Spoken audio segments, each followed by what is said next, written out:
কি আমি এরকম হঠাৎ নির্জন অন্ধকার জায়গায় চলে আসলাম কি করে? আর আমার গা হাত পা এরকম ঠান্ডা বরফের মতো কেন? এ কি আমি এরকম ভূতের মতো দেখতে হয়ে গেলাম কি করে? আমার সঙ্গে এসব কি হচ্ছে?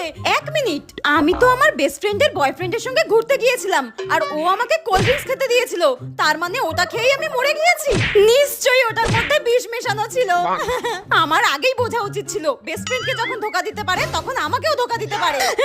তার মানে আমি মরার পর এরকম ভূত হয়ে গেছি। কিন্তু আমি তো নিজেই ভূতে ভীষণ ভয় পাই। এক মিনিট, আমি তো নিজেই ভূত হয়ে গেছি, তাহলে আমি কেন এখন ভূতকে দেখে ভয় পেতে যাব? মরেই যখন গেছি আর একবার যখন ভূত হয়েই গেছি, তাহলে কেন না মানুষদেরকে ভয় দেখানো যাক, কারণ এখন তো আমিই এখানকার ভূতেদের রানী।